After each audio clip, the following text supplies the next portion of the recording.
One of the reasons I wanted to come in and talk to you was because I want to just talk freely. How does that all feel for you personally? That thought that 1 week earlier we could have saved 21,000 lives. There were some mistakes that we made in terms of the measures, how they were brought in. Well, now you see, Stephen, you're getting into gotcha questions. No, I genuinely... It's just all total rubbish. No, I've not even asked the question yet. There needs to be boundaries. No, those rules Yeah. were not in place. Can I ask the question? You can ask a question. I'm going to ask a question. Just this bit is really hard for me. People say you were a contradiction. Yeah. What's your response to that? Could you do me a quick favour if you're listening to this? Please hit the follow or subscribe button. It helps more than you know. And we invite subscribers in every month to watch the show in person. When I started The Diary of a CEO, I wanted to create a platform where we get to see behind the scenes, where we get the truth, where we get the context. That is at least my attempt. The rest of it is up to the viewer to decide what they make of the conversation and what they take from the conversation. And the same applies to this episode. So without further ado, I'm Stephen Bartlett, and this is The Diary of a CEO. I hope nobody's listening, but if you are, then please keep this to yourself.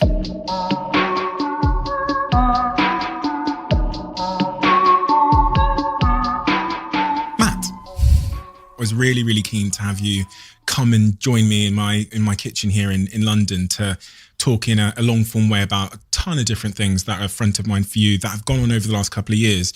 I think, usually, and you've listened to this podcast before, so I typically start with childhood and all those things, which I will get onto. But the question that was really front of mind for me, and I think will be for a lot of people, is why did you want to have this conversation here? Well, I love your podcast. One of the reasons I love it is because I think what you managed to do is you managed to get people to be really, really honest about themselves. Right? One of the things I admire about the podcast is that it's important that we have a space where people can talk about where things go well and where people have failed and what they've learned from that. And you're so sort of brutally honest with yourself about it, and you really put that on the line. And that in turn gets it out of other people. And, I've been through this extraordinary experience of being the health secretary in the pandemic. There's a lot of, things that I've learnt through that and learnt about myself. And I want to be able to articulate how I saw it, if you like. I just think that it's just one of the most self-aware podcasts that I've listened to, and now I'm completely hooked. So let's start then. I was brought up in a happy, loving, complicated, modern family. Yeah. Explain. And why complicated? Well, complicated because my parents separated when I was 2, and I effectively grew up with 4 parents. So both of them happily remarried before I can really remember. So it was complicated in the way that lots of modern families are complicated. And I have a half brother, I have step brothers and sisters, but it was also very loving. And I got that love and support from 4 parents rather than the normal 2. What were you like in school?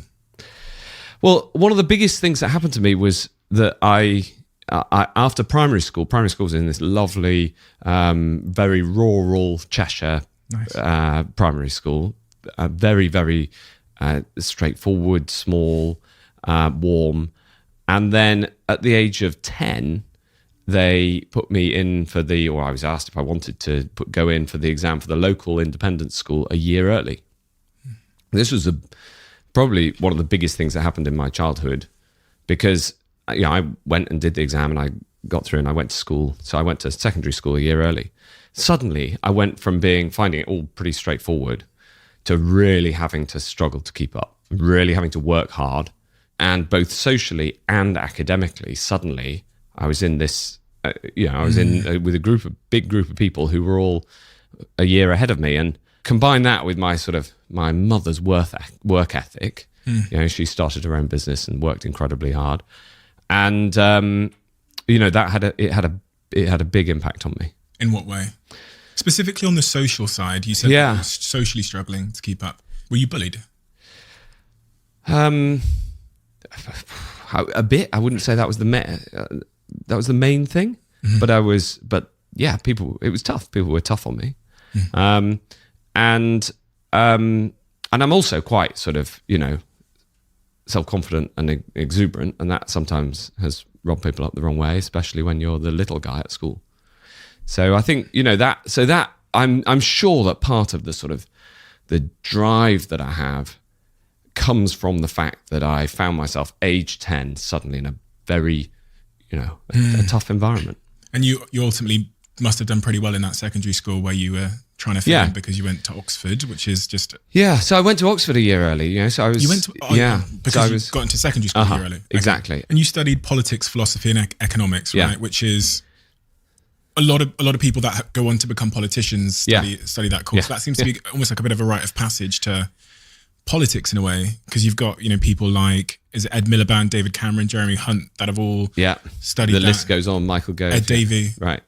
Ed Balls. Yeah. So one of the things that, as being a bit of I guess there's two questions here. The first is, why did you choose politics? I thought it was the most interesting thing to do. I actually got into it through the economics. So I studied economics A level because I was really interested in business. Right.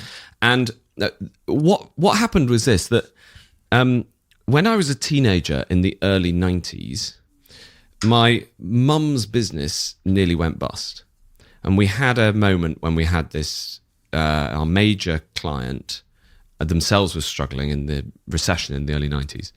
And couldn't pay their bills. So it was a classic late payment cash crunch for a small business. We knew that if we didn't get this check by the end of the week, then the company was going under. Eventually, on the Wednesday or the Thursday, the check arrived and the business was saved and it went on to prosper. But that made me ask this question, how come a perfectly good business employing a load of people who are working incredibly hard, how can that go bust or be at risk of going bust for something completely outside of their control?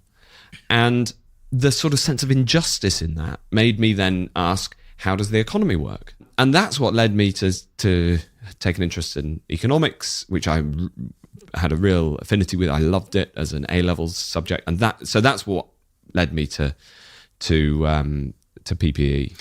At that age, say like 18, 19, 20, were you aspiring to become a politician? No, I was aspiring to become an entrepreneur. Right. So I almost did economics and management at Oxford, and then somebody told me it was easier to get into PPE than economics and management. And that sounded close enough to what I wanted to do. Right. So that's why I ended up doing it. Is there not, because people have said to me, I've had business success and all these things, I've built a platform. People have suggested, maybe you should go into politics, Steve. And the thing that scares the life out of me is it's like a lose-lose game. People are going to fucking hate you regardless of what you do. So I sometimes wonder, I'm like, who are these people that want to be politicians? So, thanks. But it's true, right? And my experience as health secretary is you get, some people some people love you and some people hate you, right? I was on the tube and I never know how it's going to be when they come up and see me. So I was on the tube last night and some enormous guy in a heavy metal t-shirt, long hair, comes up to me and I'm like, oh, how's this going to go?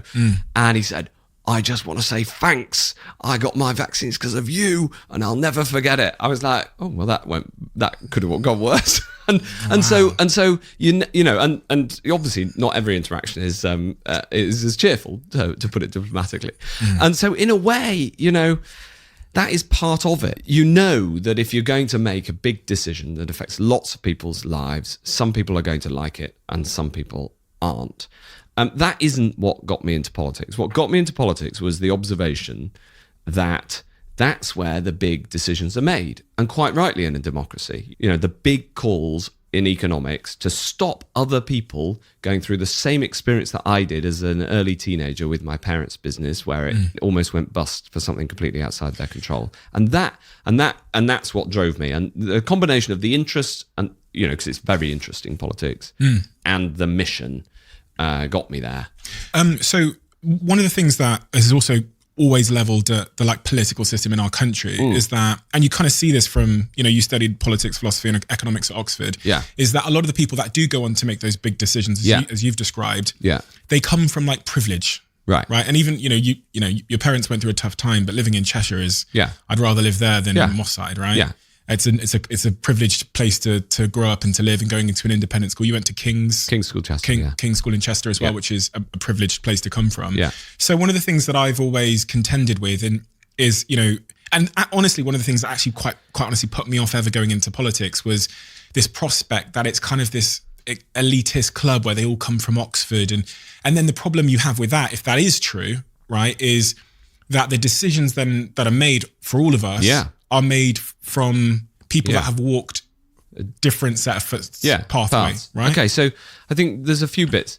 Let's park the Oxford point, because actually, if Oxford and Cambridge and the other top universities get it right, then actually they are great meritocratic levelers, because the thing that Oxford really did for me, not only taught me how to read and write, but it took a provincial boy from Cheshire and put him into exactly the group that you describe, right? So I was from very much a middle class background, but if the top universities get their selection right, who they choose, and if they get the support right, so that people from your sort of background feel encouraged and drawn towards them and then supported once you get there, then they can be great levelers. Okay, so but let's park the sort of Oxbridge debate, because that's the sort of, that debate will go on for as long as those universities are preeminent, I imagine. I think the most important thing in politics is where you're going and what you're trying to achieve. And one of the most important skills that I think is incredibly hard to communicate in politics, but is vital to doing the job well, is empathy, right? And you can't walk other people's shoes except through empathy, and the lived experience of a particular background is incredibly important. And I'm a big fan of welcoming people, trying to get people into politics from all sorts of backgrounds. So I'm not disagreeing with your critique. The point is, each and every one of us has our own background. The way that you can try to get over the problem that you describe is through empathy, and that's incredibly important. I can't have empathy for what it's like to be a woman, for example, because I've never been one. No, so that's not true. You can have empathy for it. I can have empathy, but I believe that empathy comes, real true empathy for someone else comes from understanding the pain or struggle or situation they're going through. Yeah. And I can never truly understand the pain or struggle that, say, for example, a woman facing discrimination when she's trying to raise money is going through, because I have never experienced that. So I can guess what it might feel like. It's like almost like the topic of racism, I think. Like, no one can know. I don't know how a white male politician that's gone to Oxford will know what it's like to be called the N-word on the playground when I was 11, and how that made me feel, like the feelings of shame and being different that I then went on to feel.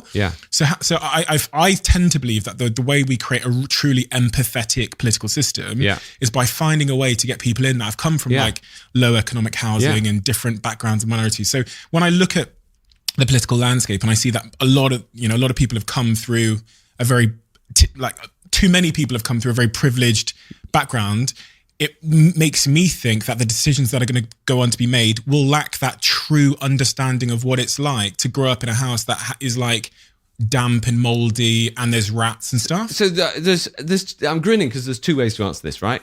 But the thing that's absolutely screaming at me to say to you is that is why you should go into politics. But right? I feel like I can't get in because of course you can get in. You'd be I'll sign you up now. It depends which party you want to join. That's I can only speak for one of them, but go for it. So firstly, that's my actual response.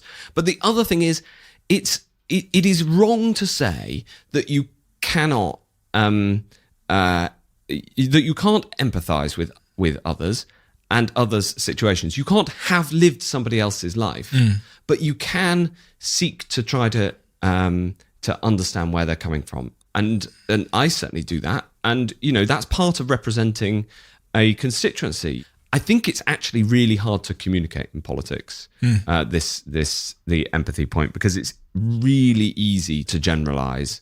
And it comes down to the fact that if you poll people, right, most people think that politicians are useless. But when you name a politician, they tend to think that they're their local person, their local MP, they tend to think that they're great, right? So there's a gap between what people think of politicians as a whole and think of individuals who they've interacted with. Yeah.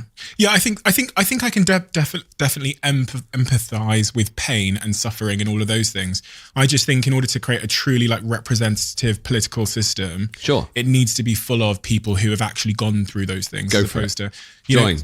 Get involved. I think the thing that's always put me off is because when I heard about this, like, everyone's come, a lot of politicians have come from a certain background, and then you see how promotions and stuff are done. It makes me think that it's a bit of a system where we're promoting our friends and bringing them up, and if they've gone to Oxbridge and I went, I studied with them, I'll promote them when I get there. So it's always felt to me like running would be very, very, very difficult because I don't come from that sort of privileged Oxbridge, like typically quite boys club place. Yeah, that's how it feels, right, for me. So I might be wrong. I really think you're wrong. Okay. Because I think actually the system, in a way, because of this problem, the system actually tries to draw people through faster. Is it doing a good enough job? Look at give him his credit.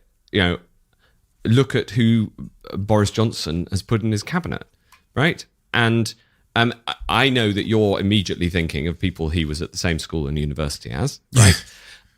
But there are an awful lot of people who weren't, right? And I don't want to go through the individual backstory of, the guy who arrived aged 9 from Kurdistan with only his dad with only £1 in his pocket, right? Sajid Javid, who grew up in one of the poorest streets in Bristol and made it from there, and by the way, who's from a family of amazing men. I think he's got 4 brothers. There's 5 of them.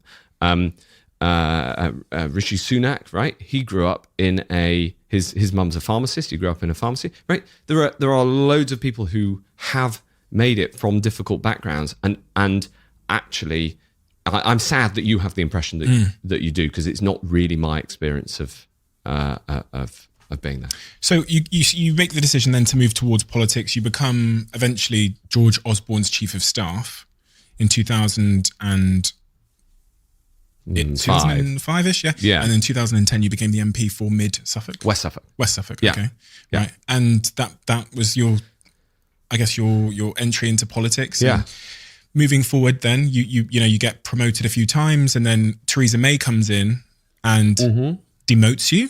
Yeah. Yeah. So she demoted you to Minister of State of Digital Culture? Digital and Culture, and God, that was a brilliant job. So... Why did she demote you?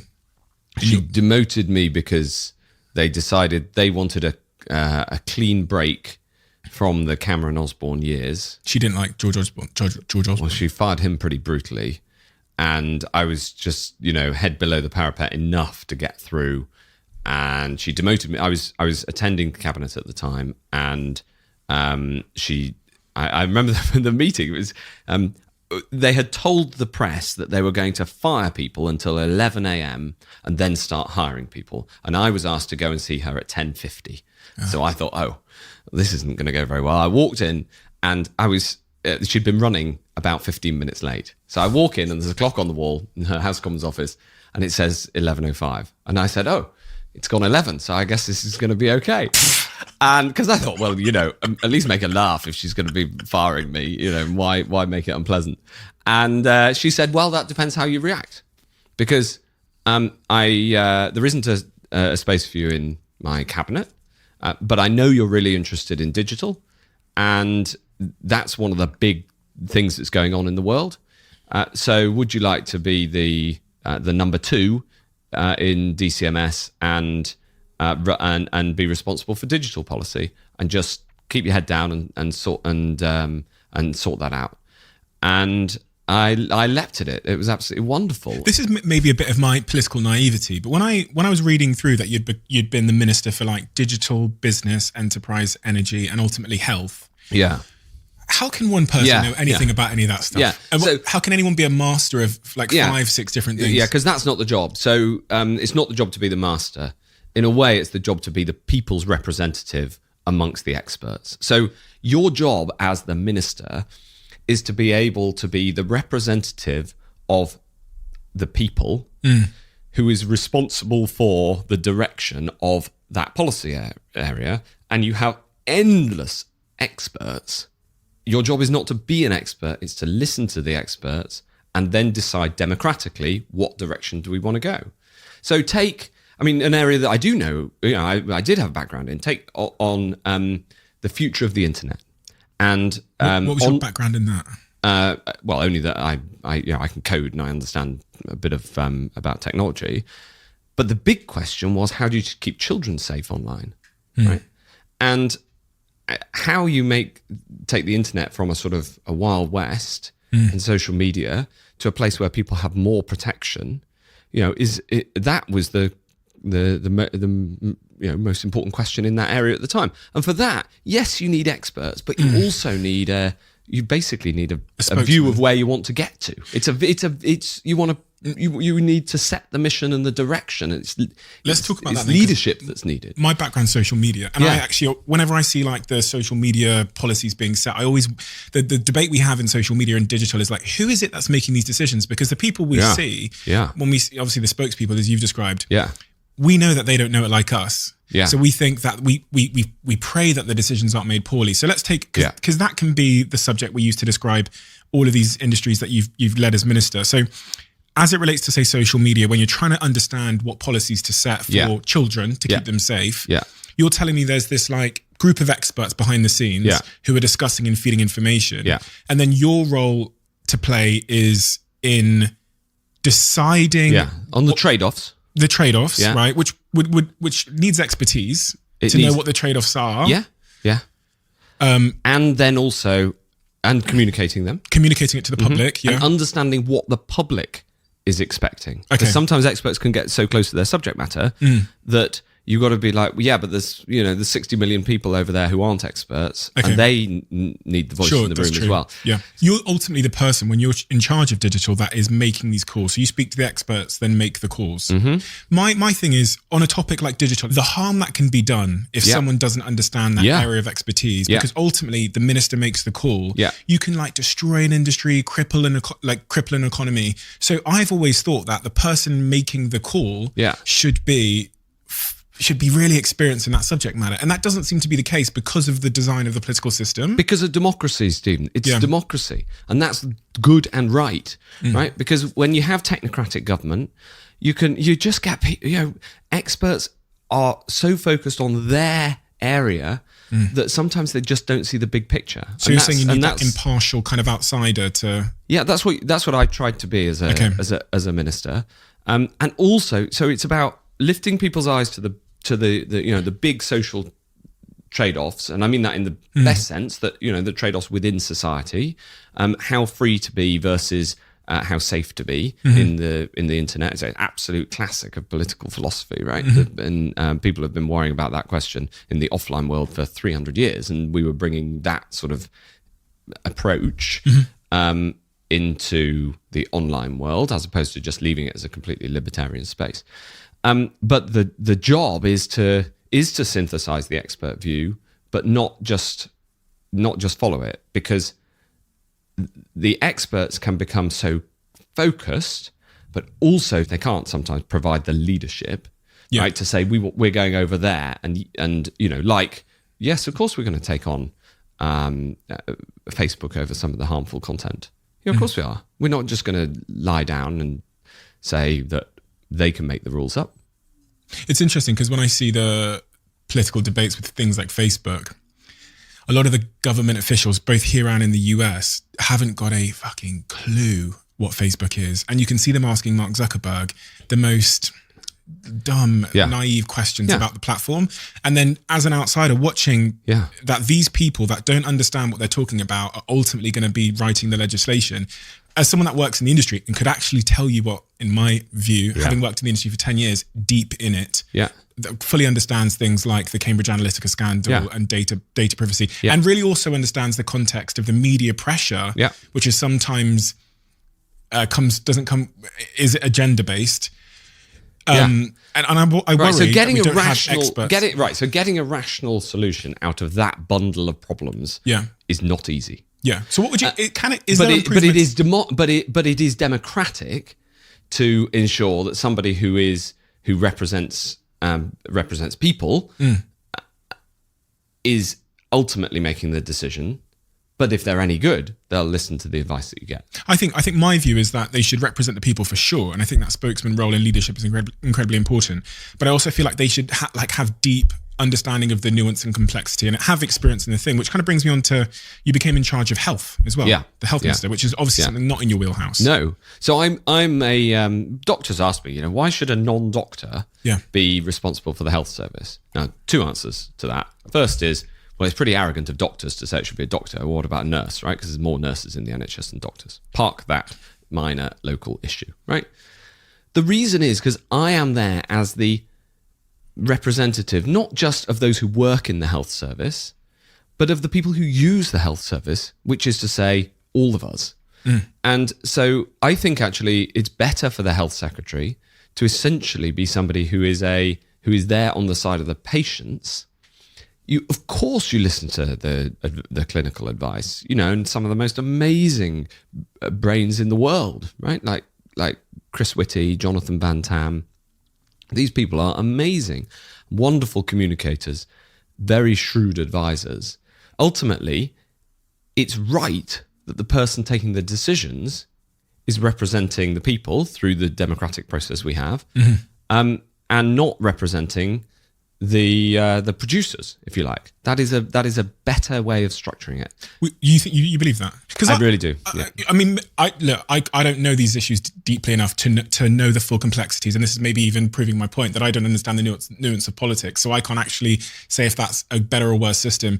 One would assert, though, that the best solution might be to have someone who understands the side of the patients, because they are one. We're all humans. We all live in this society, so we use the NHS. That gives me a little bit of empathy as to the system from a patient's perspective, but also someone that understands health and the nuances of that. Maybe that's spent the last 10 or 20 years, working within the industry and can understand those layers, more than someone who was working in digital 5 minutes ago can.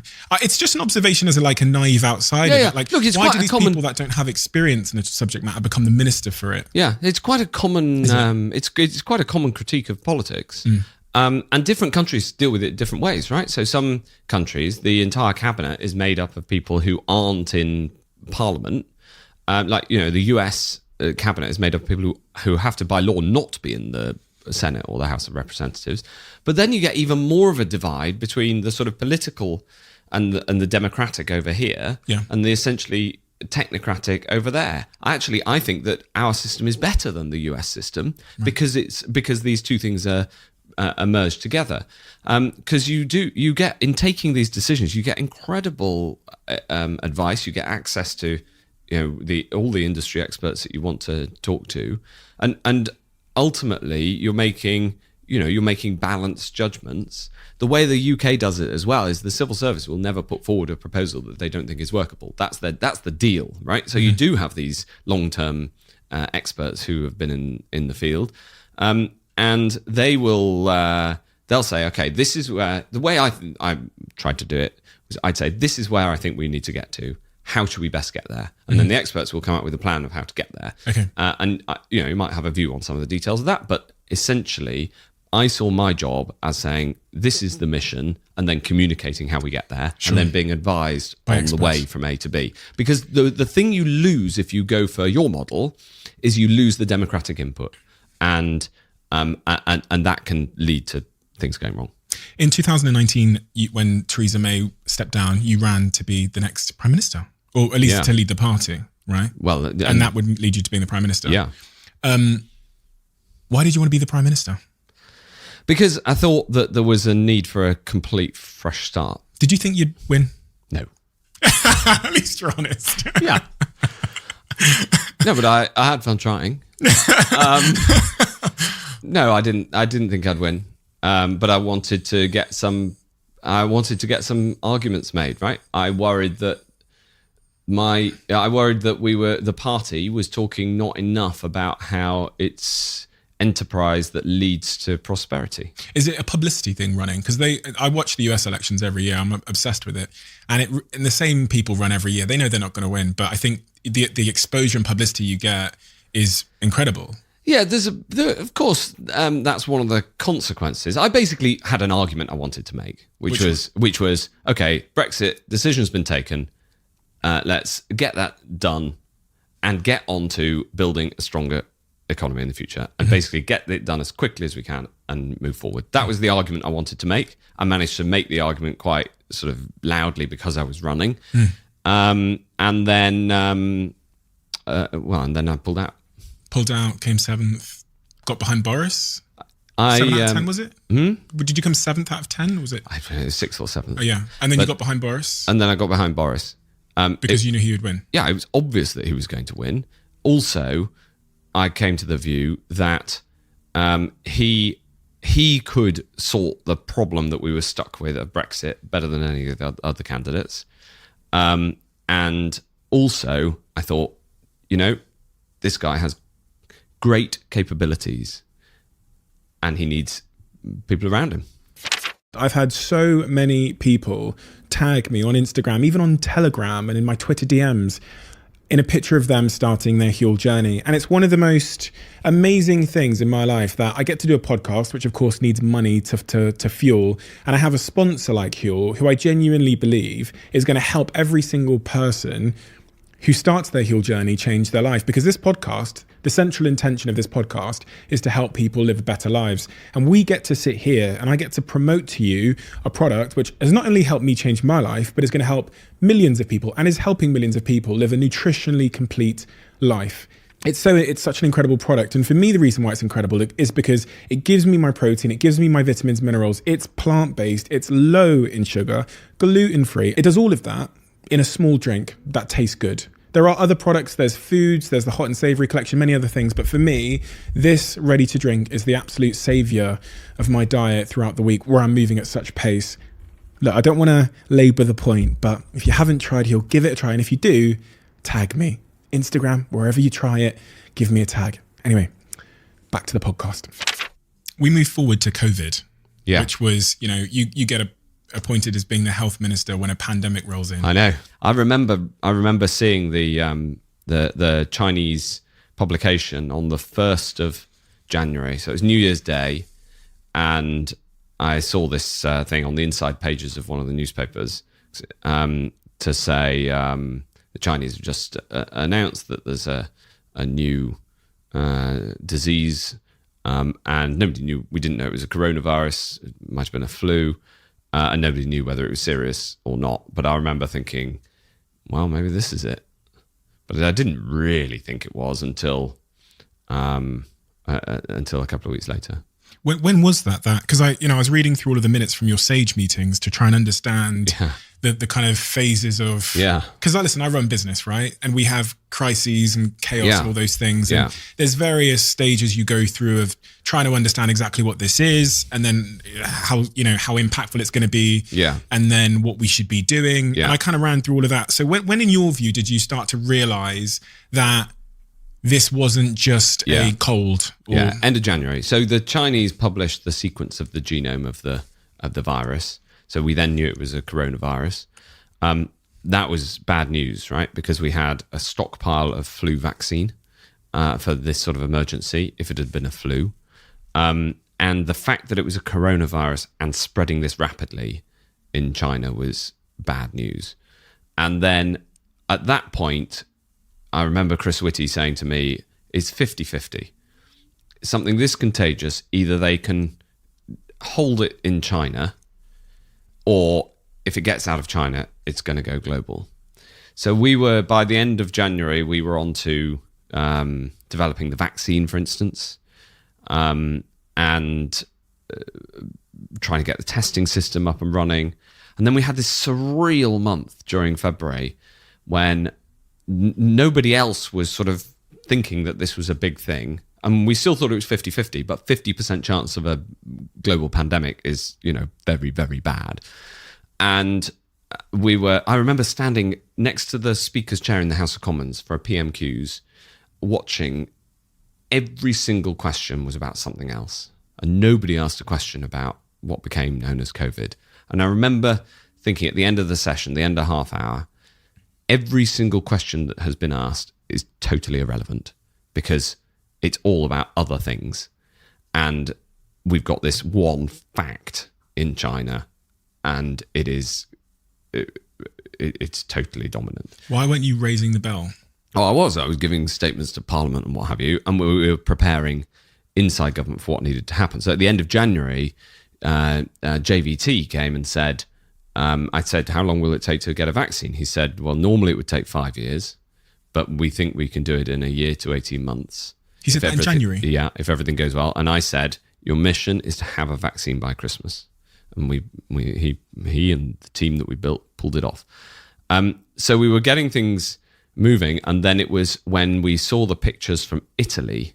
Do you remember awful. That was the moment that I knew it was global. And that was what month? That was the end of February. February, yeah. Yeah, it was the end of February half term. Because everything was calm at this point. We were watching it happen overseas. I mean, like, I remember the China scenes. Yeah. Everyone was kind of calm about it. Oh, China are having a problem. That's kind of how it felt. And then the Italy moment was terrifying. Yeah, that was the moment when it was obvious it was coming. Right. I remember having a call that my German opposite number, who I became very close to, he phoned me up. He said, have you seen these pictures out of Italy? I was like, yeah. He was like, this is it. And it's like, yeah, this is it. So that was the end of February. But still in March, there was a lot of confusion in those sage minutes about what to do. Yeah. About what was going to happen. Yeah. Could we stop it? Yeah. Could, Complete lack of data. That was the problem. Total paucity of data. We didn't have a testing regime. We had to build that from scratch. And so you didn't know how many people had it. We didn't know the characteristics of the disease. We didn't know what what the symptoms were, largely because the symptoms of COVID are so varied that they didn't have a full symptom list. One of the things that we didn't know for ages, which we now take for granted knowing, is how many people have had it and have got the antibodies. There was a big debate after the first peak of some people saying, they're optimists like me, but it turns out far, far too optimistic, right? Saying, 3/4 of the people must have had it by now. So basically we're fine and we're through it. And then, so I got a survey done, taking people's blood, and got a representative sample. It took ages to get this thing up and running. And we eventually got the data through that said that something like in London, 15% of people had it. And outside London, it was under 5%. It's like, Christ, that means almost nobody's had it. And still, we've had all these deaths. And that means, that was the moment we knew we had a major problem because there was no way through this other than the vaccine. And Sage at this point, and the meetings that you're having there's kind of this resignation that it is going to just wipe through the population. But the issue is the objective is now just to try and stop it smashing the NHS, basically. Yeah. So what happened was, we saw those predictions of the reasonable worst case scenario, but the big problem was we were going up the reasonable worst case scenario quickly. And I remember, of course, the day that the first person in the UK died of COVID, but I remember the day that oddly something like the 32nd person died. And it's a funny to say that number, but there's a reason for it. I was sitting on the side of my bath at home, and I got the news that we'd had 32 deaths. And suddenly this isn't, one person for whom we've got a protocol of how you manage that. Terrible as that is, this is like big numbers, and it was a big jump in the number. And I knew that number was going to get bigger. And the worst period, the most sort of frightening period of the whole thing, was after we'd done the lockdown. We'd pulled every lever we could. So I remember sitting in the cabinet room and saying, we're going to have to tell people to stop all unavoidable social contact.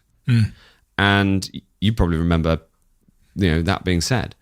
And the really frightening time was after we'd done all those things, brought in the lockdown, we'd done everything, right? And if this disease had carried on going up, there was absolutely nothing more we could do. We'd shut the schools, we'd shut hospitality. We'd set out at the start of March a set of options of levers that we could pull to try to stop this thing. And by the middle of March, we'd pulled every lever. And, it was so the next 2 weeks, as the numbers carried on going up, they carried on going up for about 10 days because of the incubation period. That was really scary. And then they started to turn. And then we knew we could get this thing under control. The criticism levelled at the UK is that we were the last major Western country to pull those levers you've described in mid-March. And when you look through the minutes, there is just several weeks of confusion and indecision. And obviously in those weeks, as you've described there, what you didn't, from what I've seen in the minutes and subsequent interviews, is what you didn't know was the speed of transmission that was going on. Yeah. And obviously because of that 14-day death delay, yeah. So it's funny that it's funny that the previous conversation we had was about how you should have the experts making the decisions. Yeah. The truth is, we didn't have the experts didn't have the data either. So these were difficult calls. Actually, in terms of where we were on the curve, we pulled the levers ahead of other countries because we were a bit behind Italy and Spain. But lockdown lever. So Spain, France, and Italy went into lockdown on the 9th of March. Yeah, but we reckoned that we were several weeks behind them in terms of the progress of the virus. That it had come to those countries first, and then from them to us. But either way, and that was wrong. The big picture, we were much closer to them than we were being than the best estimate, right? By the best people who were in SAGE, the scientists. And, what it felt like was, this is an enormous call. So the costs of action are huge. The costs of inaction are also huge. So, we knew when we were sitting around the cabinet table making these decisions that the balance between these two was an enormous unknown. So with an unprecedented virus, with very little data, we were essentially, doing these things that were we knew were going to be very damaging. If you think about the story about I told earlier about coming in, I came into politics partly because I had this searing formulative experience of something completely outside of our control, nearly knocking out the livelihood of my family, right? And here I am participating in decisions that were going to have a more devastating impact on businesses and people who rely on social contact in order to survive and thrive. So we were hugely aware of the pain that would come from the decisions, as well as the pain that would come from delay. And the other thing that we didn't know was how the public would react, right? And there's an optimistic story, which is the public were amazing, and the advice that we were getting was, we're not sure whether the public will put up with lockdown for very long. And so you've got to time the period of lockdown. Actually, the public were amazing once you explained that, there's a serious problem. We're all going to have to do something. It's going to be uncomfortable, but we'll get through it together. And the public were amazing. Obviously, with Italy, Spain and France locking down first, there was also a bit of a case study as to how publics will react if presented in a certain way to the lockdowns. Because we were later in locking down people, if you look at the numbers, they say that there's about 20, if we'd locked down a week earlier, 21,000 people would still be alive from that first wave. When you hear that... How does that sound and feel? And also around that time, Boris Johnson goes and does that interview and references one of the options being taking it on the chin. And then in hindsight, how does that all feel for you personally?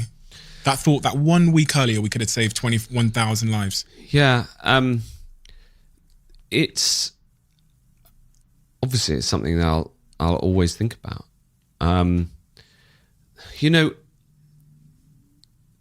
If I search for what I really believe about that, and the honest truth is that we didn't know. And of course, hindsight is a wonderful thing. And it was judgment based on these, the balance of these two scales. I think that whenever you go through a period of history ultimately it's about learning from it. You've got to make sure that if a pandemic, a disease happens again, we'll be far better prepared. And I think that the Far East was far better prepared because they'd been through MERS and SARS. And honestly, that how I feel is like, I really wish we'd known then what we knew now. What if you, in hindsight then, because we're playing games of hindsight now, which are, as they say, it's 2020. But when you look back honestly at the decisions that were made and how you got the data and the way that the meetings were handled with Sage and all of these, and ultimately what led to these decisions, what in hindsight, which is a wonderful thing that we can only deploy in the past, in hindsight, what do you think were the mistakes, all the areas where we could have done better in the decision making, how we got the information and all those things? What were those mistakes in hindsight? Well, there were some mistakes that we made in terms of the measures, how they were brought in. As in not hard enough, or just details about the things that really, really matter to people. I'll give you one example. Funerals. We brought in rules saying that 6 people could go to a funeral, I think it was. Very, very restrictive. But for some people, especially people who were shielding, the rules were interpreted as, in some cases, even the spouse shouldn't go to the funeral if they were shielding. Now, that was terrible. I remember watching the film of a young boy who died, who was buried by people in hazmat suits without his parents there. And, that was just awful. And, you listen to that, right? And we changed the rules and made it clear. So, that was all the time. I'd say, all the time we were on the lookout for, okay, what do we need to be doing differently? Because it was unprecedented. And there was in hindsight, some of it looks like these were sort of hard and fast and obvious decisions. They weren't obvious decisions at all. And we were constantly sort of questioning ourselves in terms of whether we got the judgment right. What was your life like in that time? Oh, yeah. Well, so my alarm went off at 6 o'clock every morning. And I basically had about half an hour with the kids in the morning, and then I'd get picked up at 7:30, maybe 7 o'clock, and then work. It was just unbelievable until about midnight. And what my permanent secretary Chris Wormwold at the start said, this is not going to be over in a couple of weeks, right? We've all got to get ourselves into a position where we can just keep going. This is a marathon, not a sprint. And there was a weekends basically meant that we didn't start work till about 9, and so that was the time off, so to speak. And it was like that for 3 or 4 months. During that period. What about your mental health position? Because that feeling, that going home every day with that feeling that my decisions could sway, as we saw negatively in this case, 21,000 lives, for better or for worse, and ultimately, 160,000 people died. Yeah. You're going home with that every day, with that thought that the decisions you're making now as health secretary are life and death. Yeah. How do you relax? I think that's relaxation I got through exercise, but in the health department the sense was a total sense of mission, and I've never been in the military, but some people say this is what it's like when you're on a military operation as well, as in there was a focus over how to optimize, how we could make decisions. Of course there were sleepless nights, but really we thought, when we had some, Chris Whitty himself is a brilliant advisor on how to keep yourself, personally in the in the zone. So the sense of mission that we were trying to solve something that was incredibly difficult as best as we could was very, very strong in that period. Did you have anxiety? It depends what you mean by anxiety. Of course, I was anxious about every, all these big decisions. That awful sense of nervousness that, can be crippling at times. That. Yeah, but it was up to the bit, but not about. I didn't find it. I didn't find it crippling. I found it motivating. Do you know when I say anxiety? Do you know what I mean? I mean, there's the kind of phrase of describing something as being an anxious situation, but then actually suffering with anxiety. Yeah, not in a medical. I didn't feel that in a medical sense. I basically felt like I got up in the morning, and I did my level best, and then I went to sleep, and then I woke up and repeated the exercise. And that, for me, that was the only way to get through it without sort of collapsing in a heap. If you'd known that a pandemic would roll in, would you have avoided that health secretary job? Be honest with me. I don't know. I don't know. That's a great question. Someone's got to do it.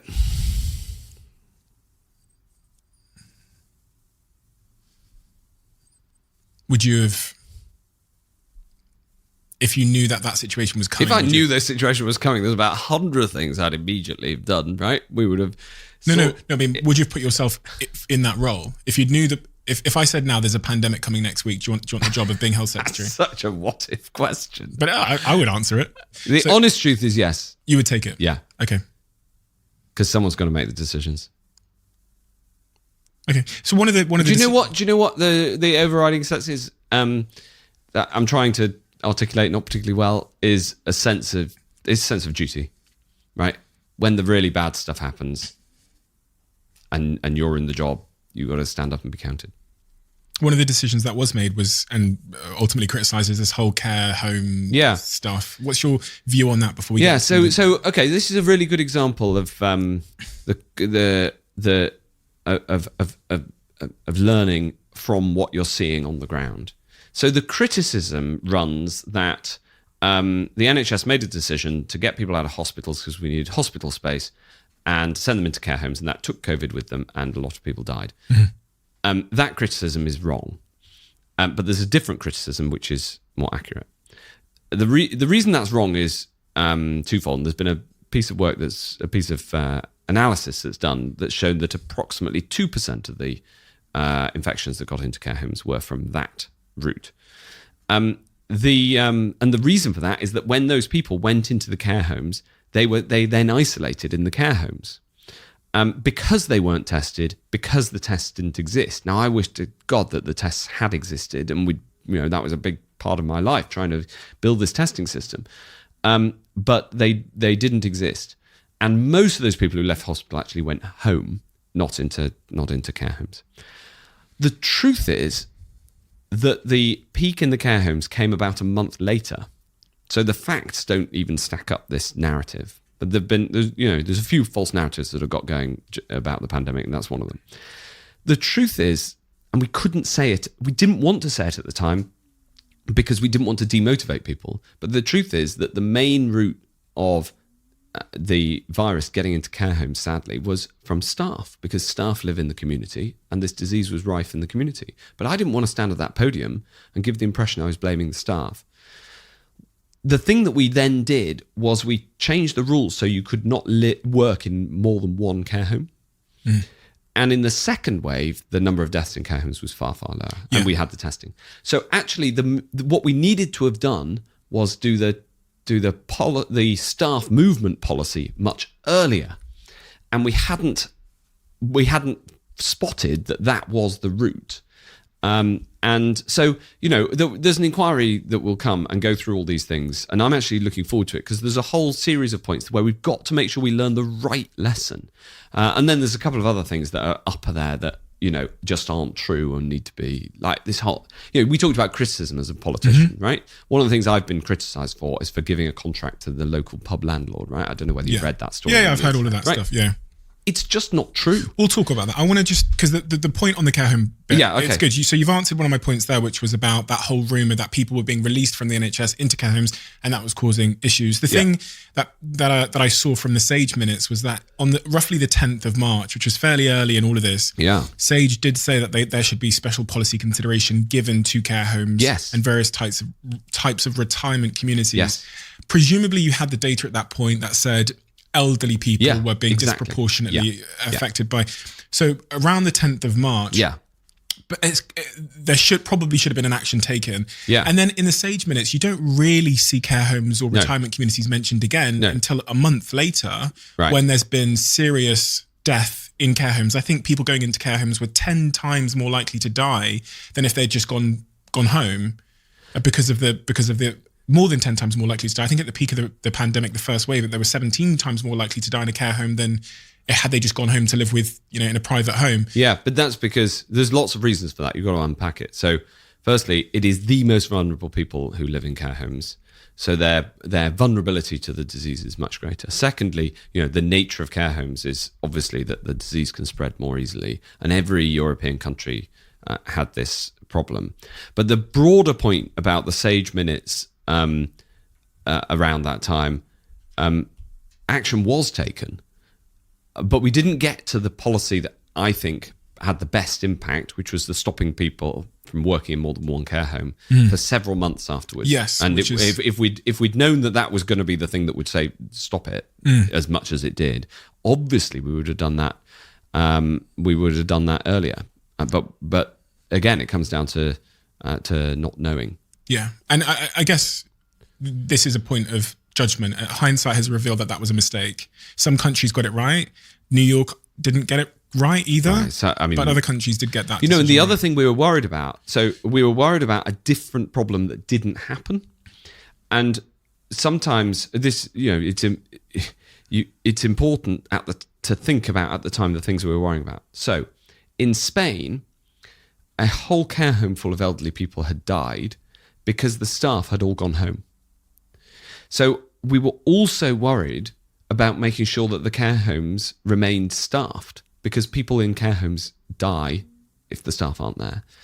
So thankfully that never happened.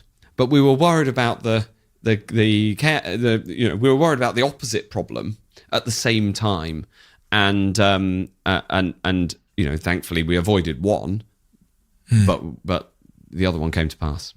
Do you look back on that decision in particular? Because that's one of the big criticisms that a lot of people level at the handling of the process. Do you look back at that as another mistake in hindsight?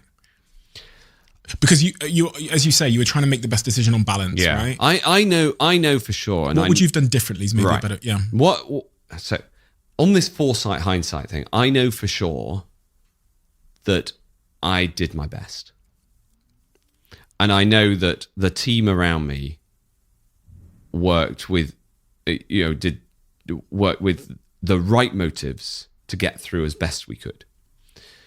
The importance of learning how best to handle this situation, for God forbid if it happens again, is absolutely vital.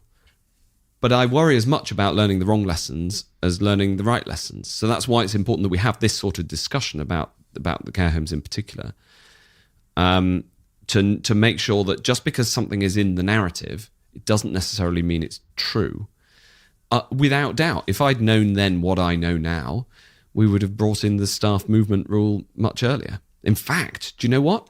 You should probably have it in normal times as well, because lots of people die each year of flu in care homes, and so the processes of how flu gets into a care home are probably the same as COVID, because it's just another communicable disease. When people mark the success of our handling of the pandemic, one of the ways that they choose to do it is to compare it to other countries. And in that first wave in particular, our deaths were just so much higher than the comparable countries. So is that not an indicator that we messed up, or that we got it, or that our judgment calls turned out to be the wrong ones? A combination of things, right? A combination of things like the timing of the decisions to lock down, the obesity of our nation compared to others is one other factor. One of the factors that the experts think is a cause is that lots of people travel from all over the UK to Spain and Italy during that half term, and so it was brought back and seeded across the whole country, whereas some other countries like France had it very badly in a couple of cities, but didn't have the spread in the way we did. So there's some things that are essentially, just facts of life that were outside anybody's control. Obviously, that's not what you're getting at, and it's not the stuff that really affects how I think about it, because it's the active decisions that we also need to go through and learn from. So would you?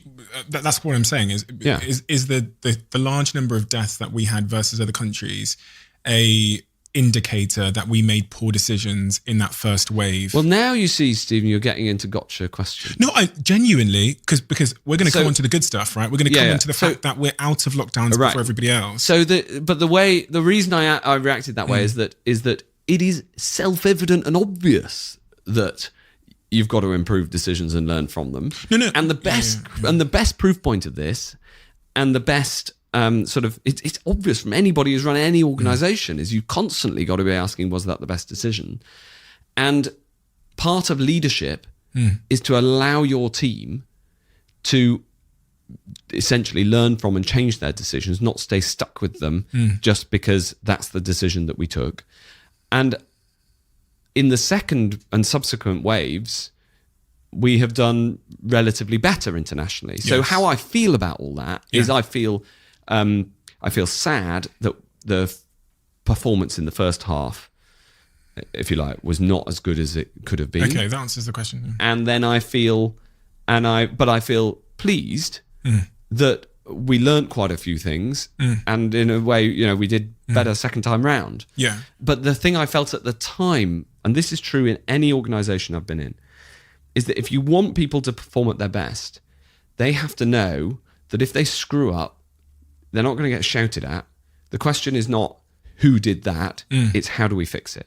Yeah. And that attitude was a big part of how things, we managed to get better. Testing is another example, right? Testing, first, it was far, we didn't have any, we built it as fast as we could. That needed to go much faster. By this Christmas, the Americans were saying, why can't we have a testing system like the UK? And my view is that Dido Harding did an amazing job.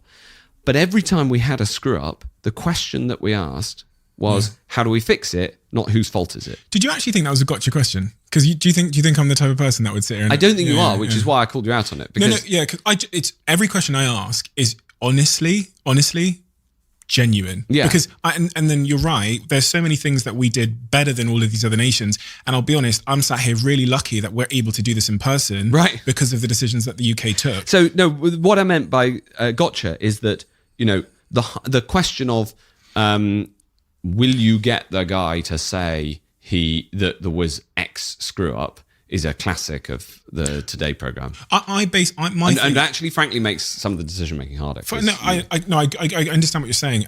My question was that was the increase in death at the start?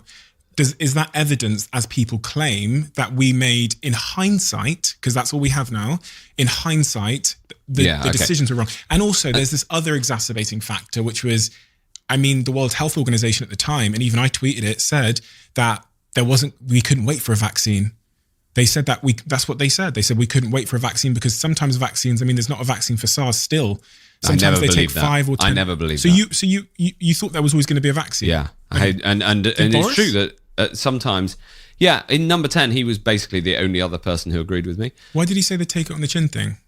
Because I used that in my tweet. He was. I remember that he was actually trying to argue against that. He was saying it comes down to how difficult it is to communicate in uncertainty. He was saying some people are saying we ought to take it on the chin. I don't agree with that. Okay. I think we need to act. Fair. But so one of the reasons it's hard to communicate in politics, and one of the reasons it's hard to communicate empathetically, is that you have to both have the actual conversation, but also every single word you say can be twisted, will be taken and analysed for better or for worse. And I don't hold this against the media particularly, but they will look at those words both within the context and out of context. And so, this is true of this interview, but I knew that coming into it and have decided just to try to answer the questions. But that is part of communication. So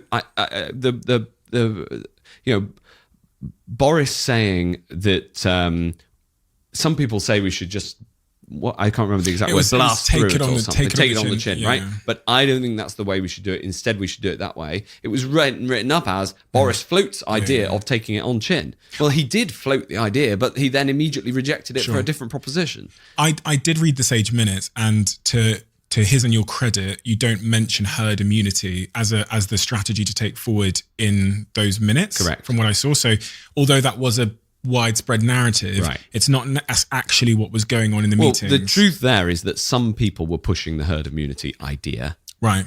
and then it bubbled up and came to a head. Yeah. And I went out and killed it. So And how it was did you- like, no, we are not doing that. So you knew that a vaccine was going to be... I had, at first it was Faith. faith, right? At first it was faith, and it gradually became more and more real. Okay.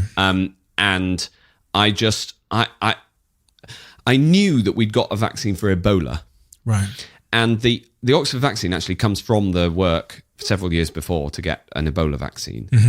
And I just had this belief, and maybe it's because I'm an optimist. Once the data came out in about May that showed that only, this tiny proportion of the public had antibodies and had exposure, and therefore it was obvious and categorically impossible to get to the levels of antibodies you need across society without a huge amount of suffering and death. I.e., the people who'd been promoting herd immunity were now evidently and scientifically wrong. It wasn't just, it was a bad idea, it was provably a bad idea. Once we got to that point, there was only one way out, and that was a vaccine. And I believe in the power of human ingenuity, and I believed in the team in Oxford. And I also thought that when the whole world is searching for something, then somebody was going to get it right. And so we brought in people to go and buy from around the world, like Kate Bingham. And we took this attitude, which was, sure, we back the British one, but we're going shopping as well, right? And money is no object. And that's what we did, and thank God we did it. Was there a tipping point where, because in the Sage Minutes, there's this understanding that this is going to go through the population, and that really the central objective has to be to protect the NHS.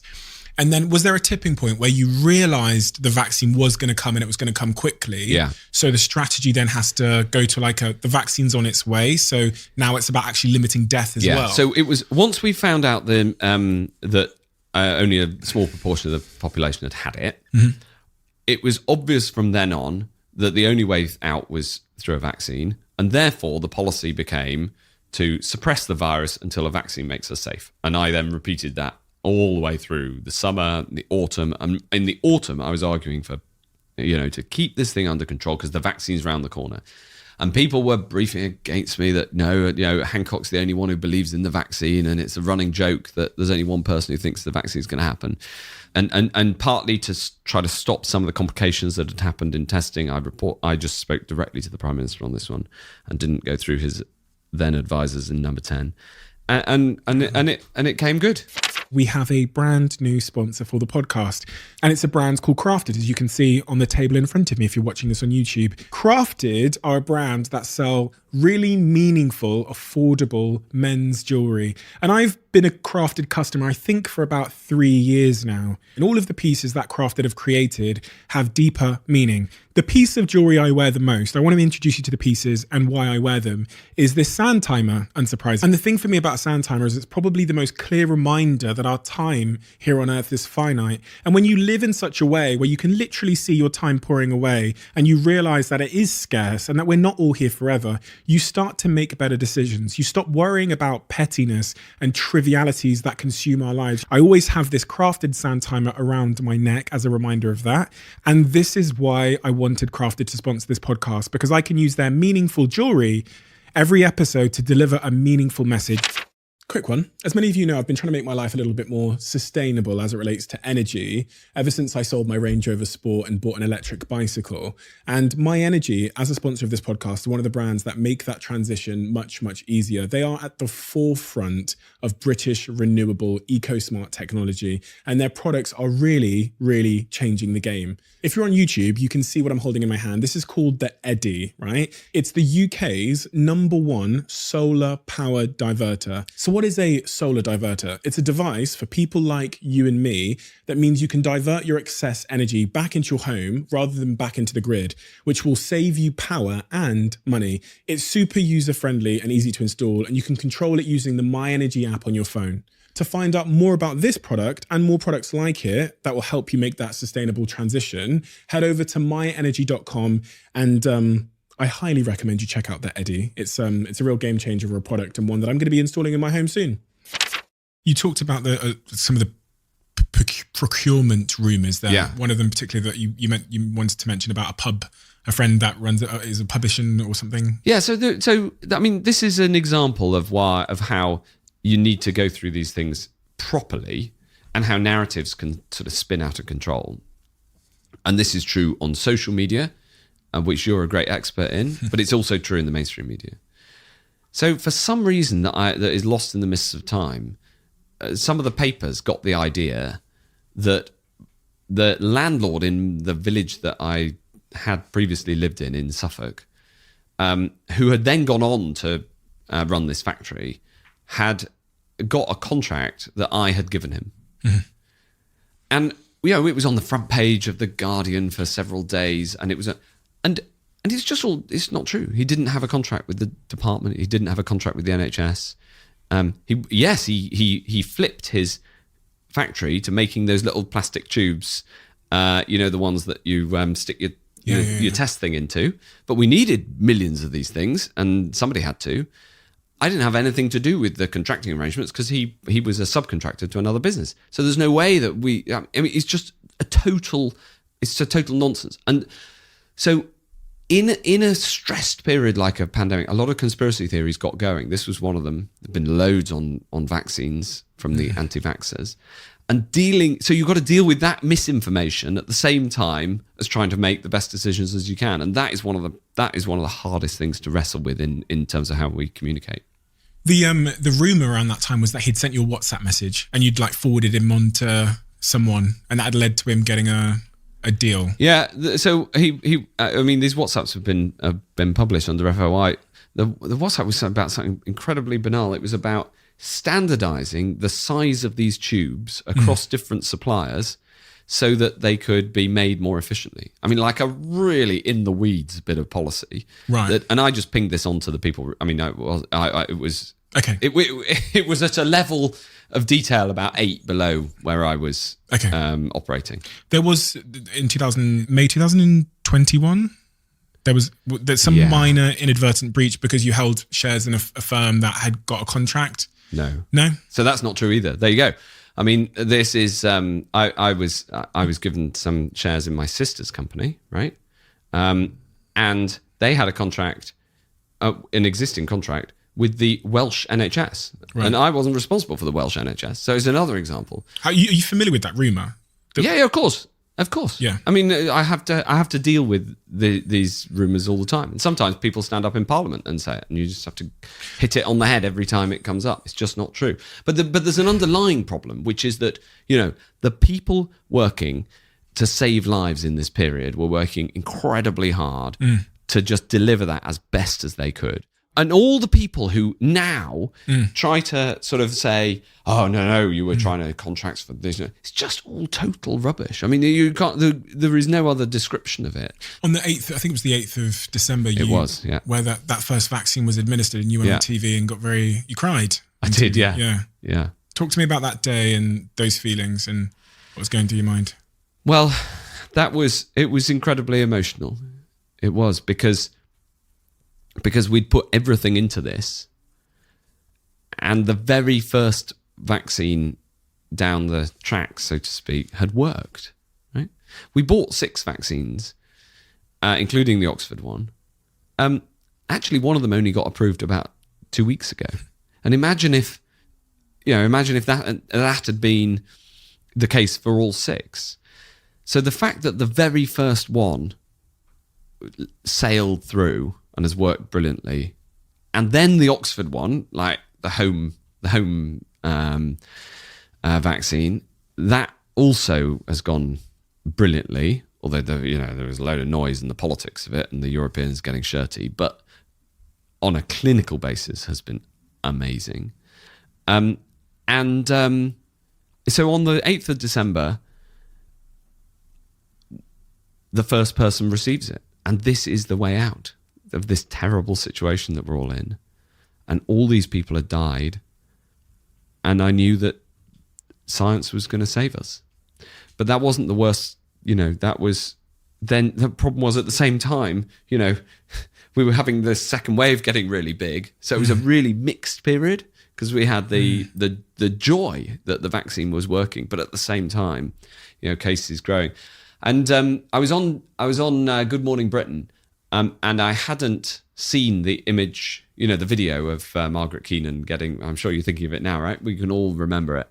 And I hadn't seen that image, and they showed the image. And I completely lost it, and I was in floods of tears and totally lost control of my body and my voice. And then I tried to pull it together, and they said in my ear, we're coming back to you in 5. And I tried to pull it together. I just about got it together, and then started talking to, I think it was Piers Morgan again. And on Twitter, they were like, this guy's making it up. He's not authentic. He was just trying to cry. And the honest truth was, if they'd come back to me like 5 seconds earlier, I would have been in a complete mess. And I was trying to hold myself together. And maybe as politicians, we do that too often. Maybe I should have just been more relaxed about it, because I got a load of abuse for looking inauthentic, because I was trying to sort of be professional and not cry. Well, for me, that was actually the first time that I thought you did have empathy. Right. You know that, right? Because I've said on this podcast, which you've listened to, I said that I thought you were an emotionless robot. Yeah, and I genuinely, so outrageous.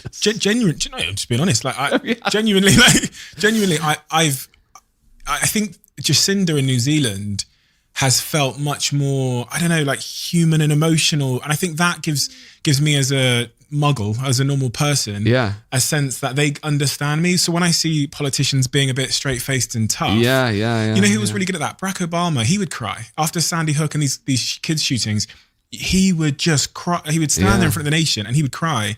And it made me realize that he felt the same way that I did. Whereas the reason I said I thought you were an emotionless robot, and I know you heard it, was because I'd never seen that. And part of the reason, I'll be honest, and I've got to be fair, part of the reason I'd never seen that is because you're put in situations where they are trying to always just get you, like 5-10 minutes. Well, that's part of the reason. So you're defensive. Yeah, right? so one of the things I've learned, without a shadow of a doubt, is that you've just got to let that show. And I find, I find that, I find it hard. You just got to let that emotion show more, and just try to say it as you feel it. The podium doesn't help, right? The very formal communication method, 2 Union Jacks, oak background. So the podium doesn't always help because it puts that a barrier in place. But then you mentioned Barack Obama, and he stood the podium wasn't a problem for him. But he is an extraordinary communicator, right? He is an extraordinary. You said you find it hard to show that emotion. Yeah, because the natural instinct especially when you're under pressure in questioning, is to sort of go alpha male. It isn't always the best answer. I think that is a problem with politics. I think that the political leaders that probably will end up doing really well. And I don't see this on either side of the aisle. But because I'm relaxed now in the way that we're talking, there'll probably be something on Mail Online tomorrow. Hancock's in such and such a screw up, right? Because that's how, I don't know what it is. I mean, we've been talking for so long, but that is how the media reacts. And so once you're kind of experienced in seeing that reaction, right? You also then, it tempers how you talk. So actually coming in, one of the reasons I wanted to come in and talk to you was because I want to just talk freely, and I don't care if that is on, item 10 of the Mail Online tomorrow. I'm just trying to answer the questions as best I can, and I genuinely think that is a better way of communicating in politics, and it's definitely something that I've learned. Yeah, and it's something that I've just seen to be so absent on both sides of the aisle is a real sincere feeling of like empathy, and I think that makes politicians feel like they're not us. Yeah, more distant. Yeah. No, and there ends up being a language of politics. Yeah, and some people thinking that they don't understand the code of, it's as if it's a code, and there is and it's just. It's not helpful because it puts a barrier up. I worked really hard at trying to do that. That's why I was so upset when I heard you say it. Somebody I really respect saying that I'm an emotional wreck or whatever. Not emotional wreck, the opposite. It's emotionless robot. Thanks. No, I've you got keep to be honest. saying it. No, but honestly, for me, it's important to say because A, it's what I said and what I felt. And B, it's actually not just you. It's generally like the politics as a whole. I'm like, what I see in normal people is real empathy. And do you know what the other thing is? It's language. Yeah. When you do those interviews on Good Morning Britain or whatever, yeah, the language is not human language. It's very political and very controlled. And I think PR training is honestly a curse in politics. I work so hard not to do that. But it's political training. But it is, and it's in particular in response to the aggressive questions. Yeah. Right? So you have not asked any aggressive questions. You've asked insightful questions instead. But when you're on, when you get the type question, you give the type answer. Yeah, and I think that's the issue is how do we get to a state where politicians go, do you know what, that was a bit of a mistake, and I know hindsight's a wonderful thing. Do you know what? I'll tell you a story. The first time I did any questions when I was new in Parliament, you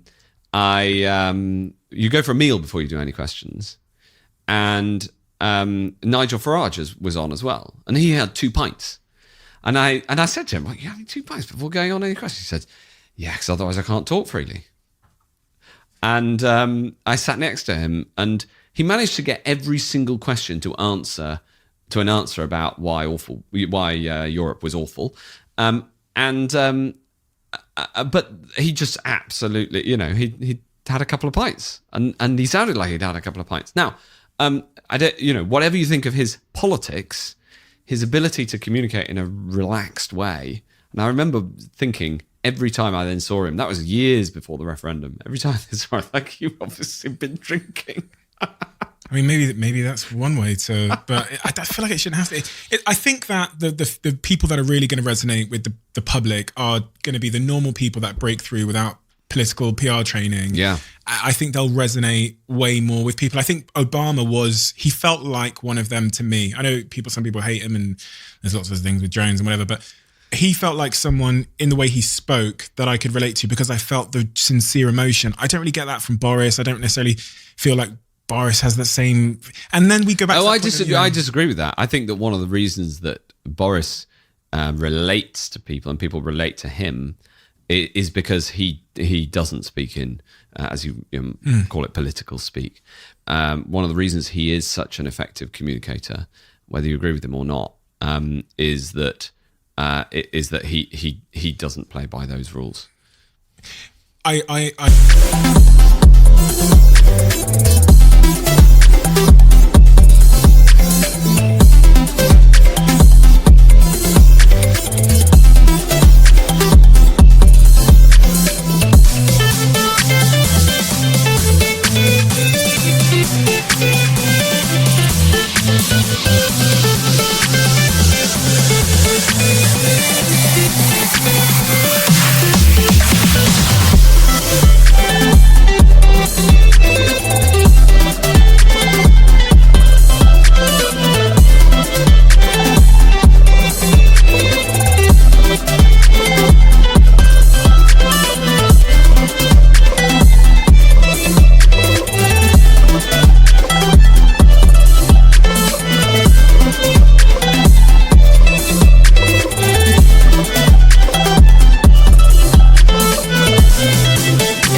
understand what you're saying. He didn't entirely feel like a politician. So come back to this question more like a about, clown. when we were talking about at the start about people's backgrounds. Yeah. Right. Boris has a background as different from the voters of Hartlepool as it's possible to get.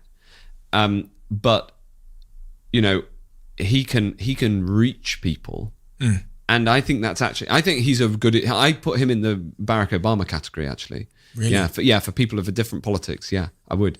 Because he's one of the few people who really just will withstand the sort of criticism of the next day's press in order to try to actually say how he feels. He's a very, very emotionally engaged person. Let's talk about some of the stuff that you haven't really been able to speak about at length, which was in September 2020, there was laws established that, well, not laws, but there was guidance given to stop us engaging within having casual sex with people outside of our household, etc., etc. Right?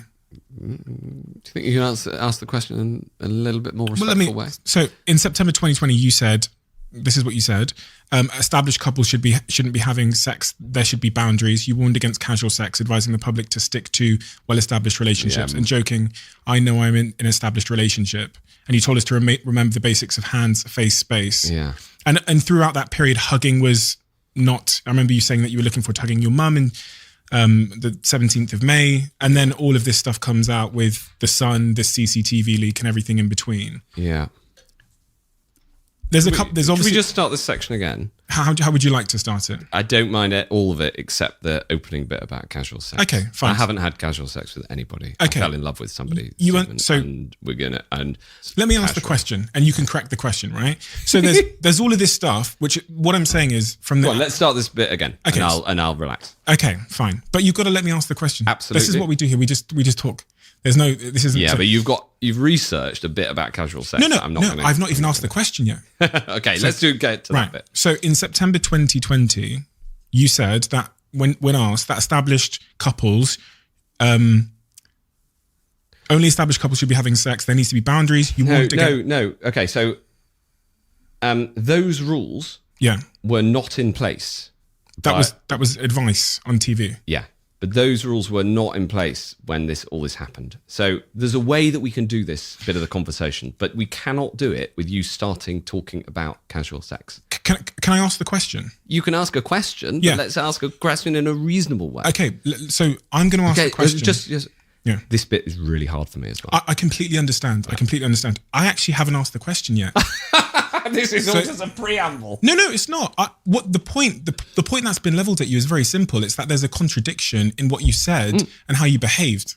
That's what I'm totally get that bit. So can I ask that question? Yeah, go for it. So the point that's been leveled at you is there's a contradiction in how you behaved versus the guidance you were giving as health secretary. Yes. This is not a revelation. I mean, this is not a revelation. Exactly. This is what everyone's been saying. Hugging was advised against, distance. There was this whole hands, face, space thing, which we were all told to obey. Yeah. And couples were, when asked, you were said to stick within well-established relationships. And you jokingly said, I know I'm in an established relationship. Then this CCTV stuff comes out. Yeah. My question is, you talked earlier on about funerals and people going through an immense hardship. People say you were a contradiction. Yeah. What's your response to that? How do you receive all of that when this is what everyone says? This is not Steve Bartlett has said it for the first time. No. It's what the whole world is saying at you. This is the central thing. Yeah. And this is ultimately why you resigned. That is my response. So I resigned because I broke the social distancing guidelines. Yeah. By then they weren't actually rules, they weren't the law, but that's not the point. The point is they were the guidelines that I'd been proposing. And, that happened because I fell in love with somebody. And, I've known Gina for more than half of my life, and we first actually worked together on student radio back in the Oxford days.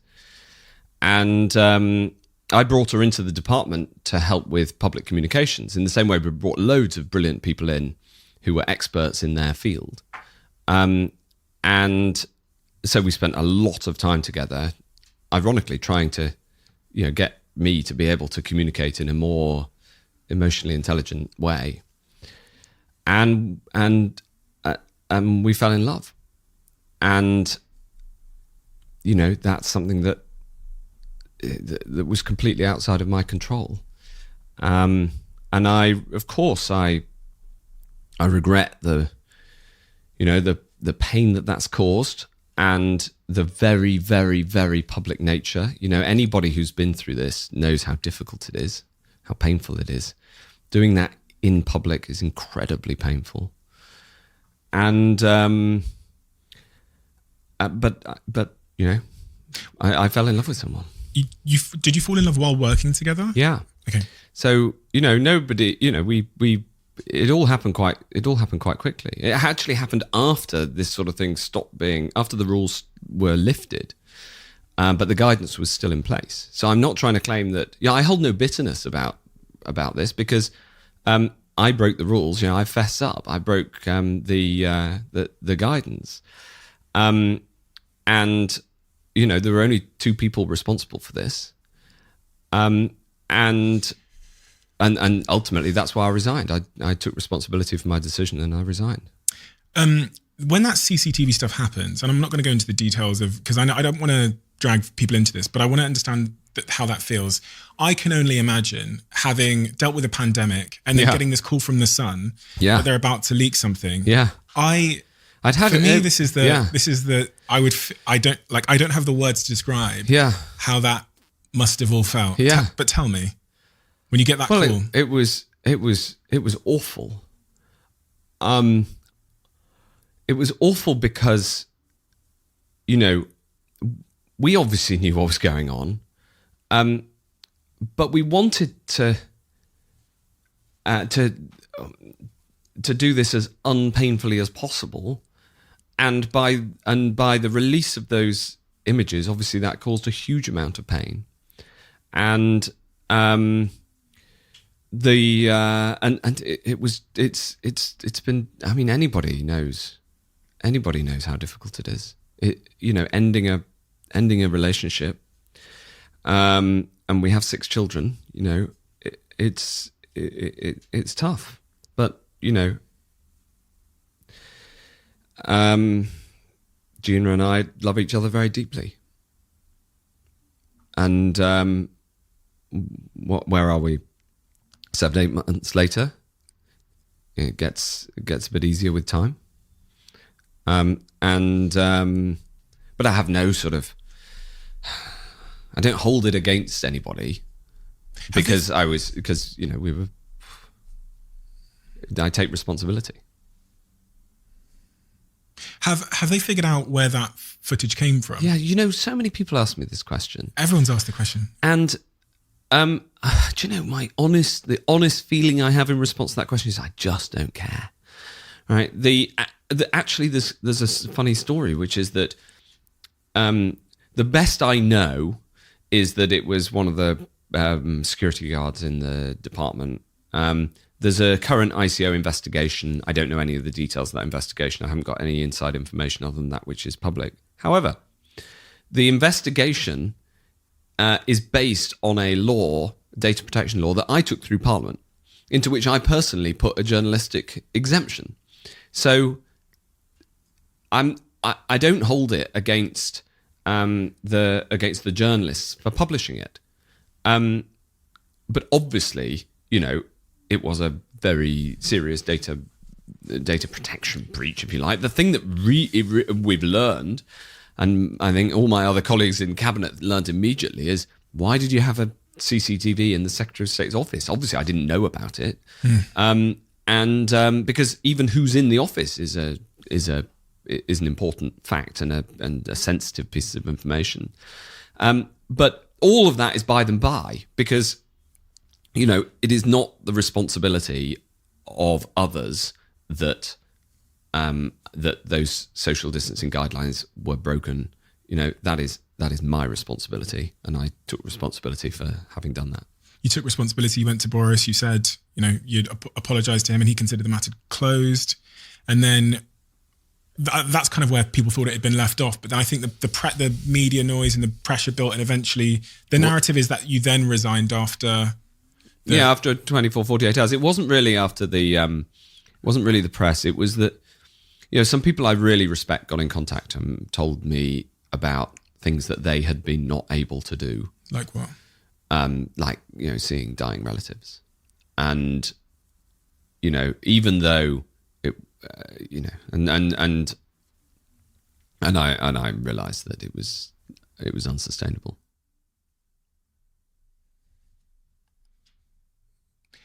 Would you class that as the worst time of your life?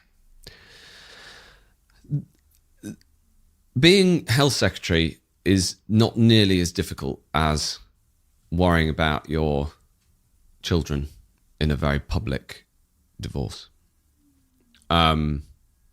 Undoubtedly, this, going through that is undoubtedly the hardest thing I've ever done by a long, long way. As you go forward on that particular situation, what's your strategy? Because you've come from a home where your parents weren't, they'd broken up, right? Yeah. So what's your strategy going forward now to try to mend, to try to be kind, to try to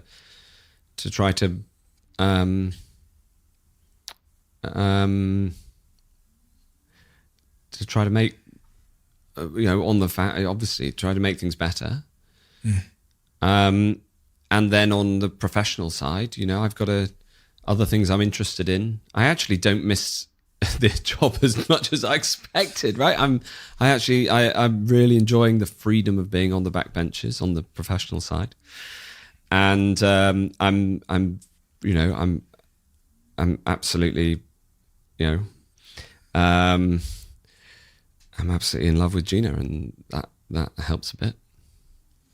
A lot of the since you've departed the front bench, there's now there's a lot of Partygate stuff going on, and it's kind of almost reminiscent of your situation, because the claim leveled at the government is that there was a contradiction. There was all these parties going on in 10 Downing Street. It sounds like it was a bit of a nightclub, while the rest of the nation were locked down and obeying the rules. Yeah.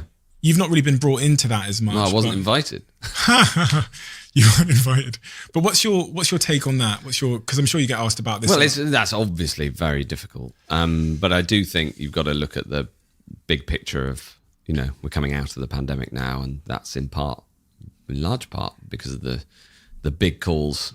But you resigned when you had I'll be honest, you had the decency to say, right, I have been a contradiction here and I've let people down, so you resigned. But yeah, but the Prime Minister has so many other things on his plate as well, right? He's got Russia, Crimea, and he's got getting out of the pandemic. That was a big call, especially the response to Omicron, getting that right and coming through first. So he's got all these other big things on his plate.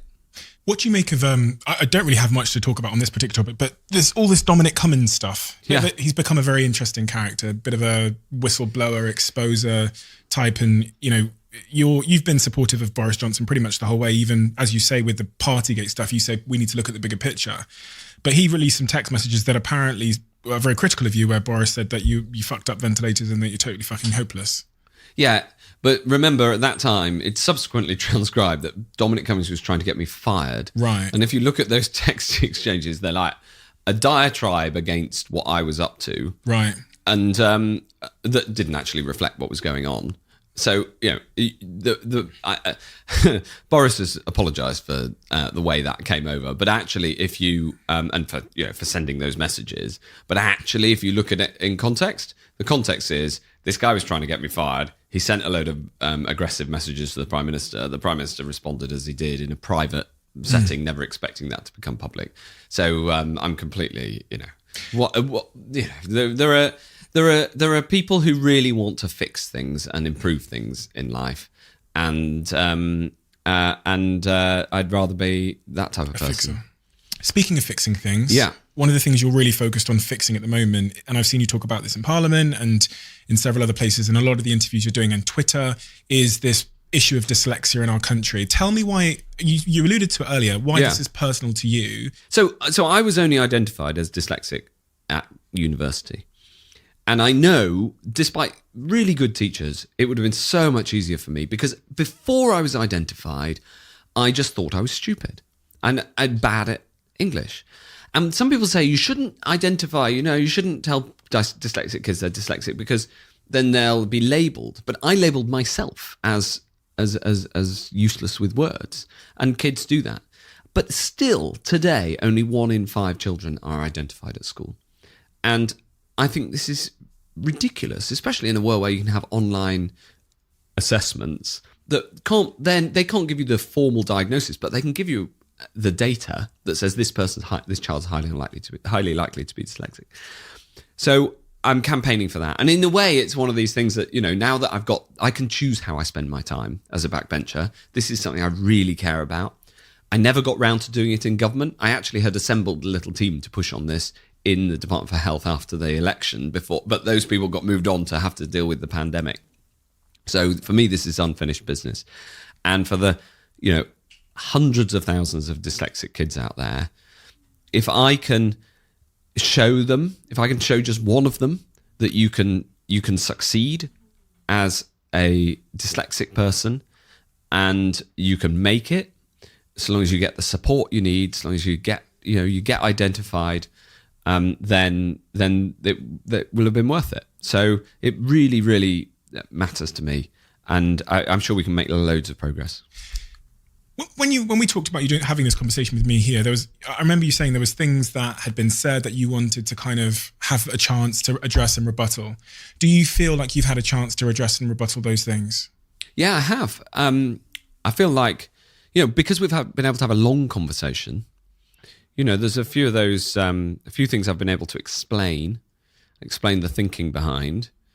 But I also hope that we can have a proper debate about how the pandemic side is dealt with properly in the future, and we can learn the lessons as best we can. And I think that's important.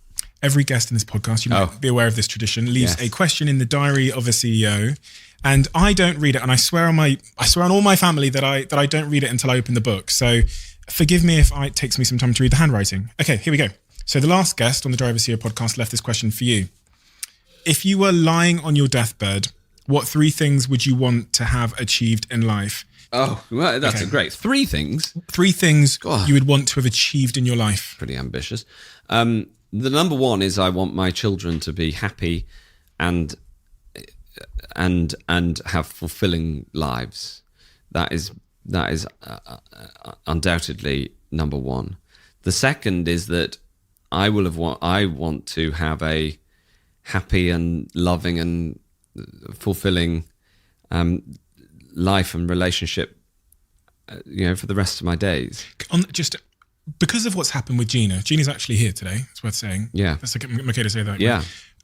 Because of what's happened, I'm guessing it's made the scrutiny around, because relationships are hard already. Yeah. But the context and the scrutiny around that. Yeah. What's happened it can't make it easier. We've been through a lot together. Okay. And that's the joyous bit. That's the easy bit. There's a lot of very difficult things that I have to deal with, and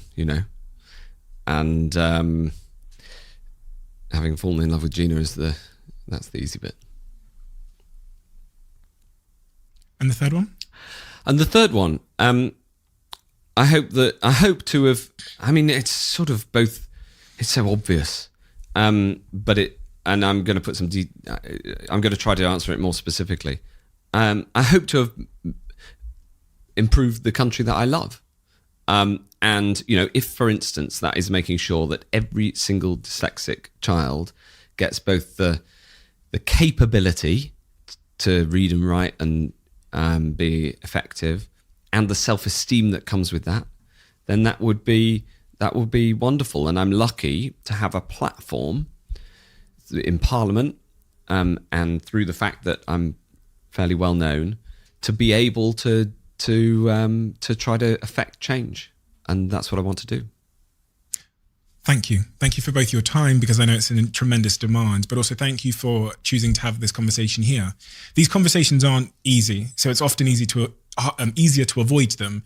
And, we talked about the importance of emotion and relatability in politics. So I want to thank you for taking the time to have a conversation where you didn't set any restrictions on me, my line of questioning at all. And you let me ask the questions, which as a quite naive person who isn't really political, would have. And I think that's a credit to you. And I thank you for that. And well, thanks for giving me the chance. I don't think you're naive at all. You're self-knowing. And that's the most important thing to know.